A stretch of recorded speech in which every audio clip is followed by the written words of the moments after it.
Au niveau de la paroi des bactéries gram-positives, soit on trouve le polyribitol phosphate, qui est un polymère linéaire. C'est exemple chez Staphylococcus aureus, on trouve ce type d'acide teichoïque, le polyribitol phosphate, ou bien le polyglycérol phosphate, qui est un polymère plus ou moins glucosylé et qu'on trouve au niveau de la bactérie Bacillus subtilis. Donc voilà la structure des acides teichoïques qu'on peut trouver au niveau des bactéries gram-positives. Là, c'est le polyribitol phosphate dans le cas des Staphylococcus aureus, ou bien polyglycérol phosphate dans le cas des bactéries Bacillus subtilis. Les os simples, donc ils sont nombreux, par exemple le glucose, le galactose, mannose, fructose, et certains d'entre eux sont spécifiques. C'est le cas de rhamnose chez les streptocoques. La nature et leur type d'association dans les chaînes polysédiques confèrent aux antigènes de la paroi leur spécificité. Donc, elles jouent un rôle dans la spécificité de la paroi bactérienne, bien sûr, et ce, donc, elle est due à la nature et leur type d'association. Également, il y a les lipides. C'est un autre constituant, élément important au niveau de la paroi bactérienne. Il y a des lipides qui sont présents en faible quantité, 1 à 5% chez les bactéries gram-positives, et les bactéries gram-négatives sont riches en lipides, qui présentent un pourcentage allant de 11 à 25%. Donc, ce sont essentiellement des lipides simples entrant dans la composition des lipopolysaccharides, les LPS, des bactéries gram-négatives. Donc, ces différents constituants sont organisés de façon à former une paroi rigide qui est constituée d'un polymère appelé peptidoglycane ou bien encore appelé la murine. Donc on va maintenant étudier la structure moléculaire de la paroi. Donc en microscopie électronique, on observe une nette différence de structure entre les parois des bactéries gram-positives et celles des bactéries gram-négatives. Donc la paroi des gram-positifs est en général plus épaisse, donc c'est de 15 à 80 nanomètres, et d'aspect plus homogène, alors que celle des gram-négatifs, c'est une paroi plus fine et plus hétérogène. L'élément structural de base pour toutes les bactéries, pour la paroi de toutes les bactéries, c'est le peptidoglycane, donc c'est l'unité structurale de base. Donc l'unité structurelle de base peptidoglycane ou bien le glycane, il est constitué de la N-acétylglucosamine liée avec l'acide N-acétylmuramique qui est à son tour lié à la chaîne peptidique contenant les acides aminés L-alanine, l'acide diglutamique, lysine ou bien DAP et la D-alaline enfin. Et toujours dans cet ordre, L-alanine, l'acide diglutamique, lysine ou bien DAP et D-alaline.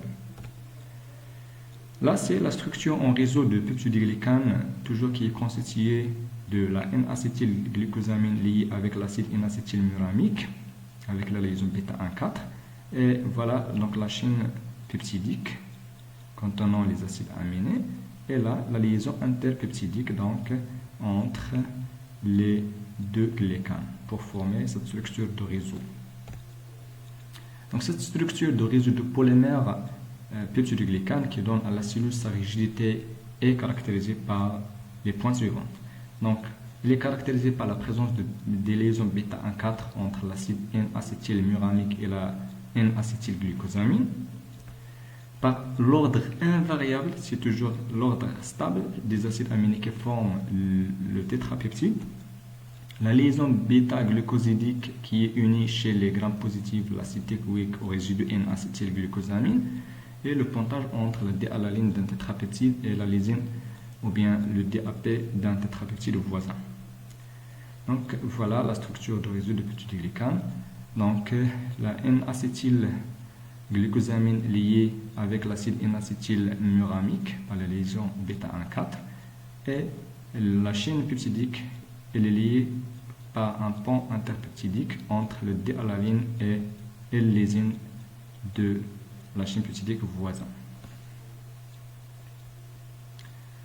Donc voilà la structure de la paroi des bactéries gram positives. C'est une paroi épaisse et dense Et le peptidoglycane c'est le constituant majeur de 90%, donc la paroi des bactéries gram-positives, donc elle est riche en peptidoglycane, elle présente 90%, et le reste correspond à un feutrage d'acide teichoïque, comme vous voyez ici, donc c'est l'acide lipoteichoïque ou bien les acides teichoïques. Donc au niveau de la paroi des bactéries gram-positives, on trouve le peptidoglycane, et en plus il y a les acides teichoïques qui présentent 10%.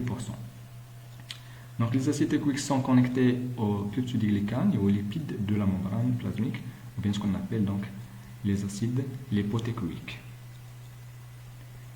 Concernant la paroi des bactéries gram-négatives, donc c'est une paroi qui est fine et lâche et hétérogène. Elle a une structure relativement complexe, constituée d'une fine couche de mycopeptides, de peptidoglycane, et qui est recouverte donc à l'extérieur d'une membrane externe. Donc, vous voyez là donc la membrane externe de la paroi, et là c'est la plus petite couche donc fine de peptidoglycane.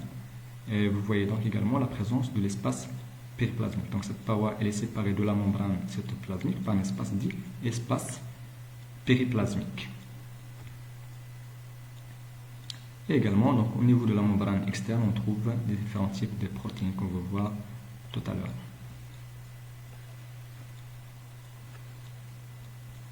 Donc l'espace périplasmique ou bien périplasme, donc les bactéries à gram-positives, elles synthétisent diverses exoenzymes qui sont capables de fragmenter les éléments nutritifs et les rendre accessibles au métabolisme. C'est l'exemple de protéase. Également qui entrent ou bien qui sont capables de dénaturer des antibiotiques, c'est l'exemple de pénicillinase, ou encore produire un effet nocif, c'est l'exemple des exotoxines. Par contre, la plupart des protéines élaborées par des bactéries gram-négatives sont retenues dans l'espace périplasmique. Donc chez les bactéries gram-négatives, le périplasme retient les protéines élaborées dans les cytoplasmes.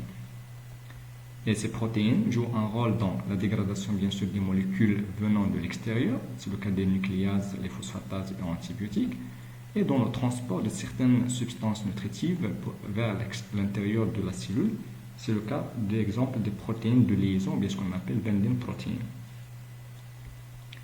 Donc pour la membrane externe de la paroi des gram-négatives, elle possède les caractéristiques fondamentales d'une membrane biologique.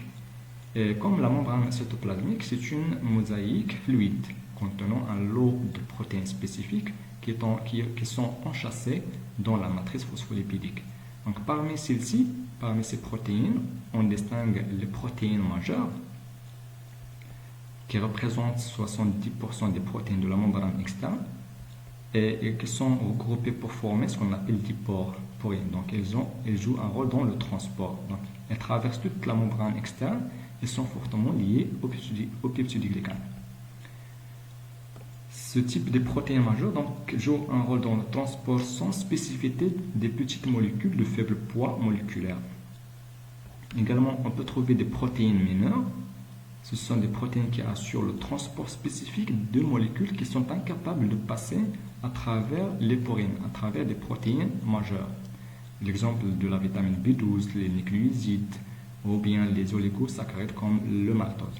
Elles servent également de récepteurs pour les bactériophages. Également, on trouve les lipoprotéines, qui sont des protéines lipidiques libres ou bien fortement liées au peptidoglycane. L'exemple qu'on va voir, c'est l'hypoprotéine de Brown, donc présente au niveau de la paroi des bactéries gram-négatives au niveau de la membrane externe.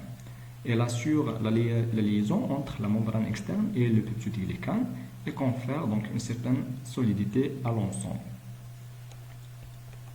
Donc on va voir donc ces différents types de protéines donc, contenant au niveau de la membrane externe de la paroi des gram-négatives. Donc vous voyez là des protéines intrinsiques, voilà des porines, des protéines majeures, et là des protéines, lipoprotéines de Brown.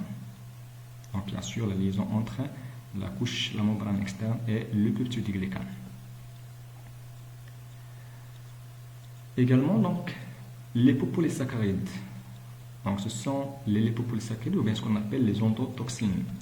Donc le LPS est également connu sous le nom d'endotoxine et elle est constituée de lipides A qui est le support de la toxicité de la molécule entière, et d'un polysaccharide qui est responsable de la spécificité antigénique de complexe. Donc le polysaccharide de LPS, il est formé de quoi? Il est formé de deux parties. Une partie centrale, appelée le corps, qui est en commun à toutes les bactéries à Gram négatif, mais dont la composition peut varier sensiblement selon les espèces. Donc cette partie centrale est composée de sucres variables selon les espèces. Cependant, on y trouve toujours un sucre particulier appelé donc cétodésoxyoctanate, ou bien ce qu'on appelle KDO. Et également, donc, ce polysaccharide, il contient une partie appelée chaîne latérale ou bien l'antigène O, qui est faite de séquences répétitives en sucre dont on trouve galactose, glucose, mannose, et qui est distincte en fonction des espèces ou bien des sérotypes. Donc les chaînes latérales O ou bien les antigènes O peuvent changer rapidement pour échapper donc à la détection. Donc voilà les différences structurales entre les parois des bactéries gram positives et les parois gram négatives. Comme vous voyez là, donc la paroi des gram positives donc, est riche en peptidoglycanes et qui contient donc, les acides thécoïques. Par rapport donc, à la paroi des gram négatives, il est pauvre en peptidoglycanes, mais il est riche en lipides et contient donc la membrane externe qui porte des protéines majeures et des protéines mineures et l'hypoprotéine de Brown, et également l'hypopolysacharide LPS qui est constitué de lipides A et de polysaccharides qui contiennent deux parties, le corps et l'antigène O. Et comme vous voyez l'antigène O, donc c'est une succession de sucres donc au niveau de l'antigène O. Donc remarque, afin d'étudier donc les rôles de la paroi de la bactérie, que ce soit les bactéries gram négatives ou bien gram positives, on va utiliser une enzyme appelée le lysozyme. Donc c'est une enzyme présente dans les larmes, la salive et le lait maternel. Et cette enzyme est capable d'hydrolyser les liaisons oxidiques bêta-1,4 de peptidoglycanes. Donc il peut intervenir pour défendre contre les maladies ou bien les infections bactériennes. Elle en résulte une destruction totale du peptidoglycane chez les bactéries gram positives. Cependant, une fragmentation de celui-ci chez les gram négatifs car le peptidoglycane est moins accessible à cause de la présence de la membrane externe chez les bactéries gram négatifs. Donc ainsi, on va obtenir à partir des bactéries gram positives, on va obtenir ce qu'on appelle des protoplastes. Et comme on va obtenir à partir des bactéries gram négatives ce qu'on appelle sphéroplastes. Voilà, donc les bactéries gram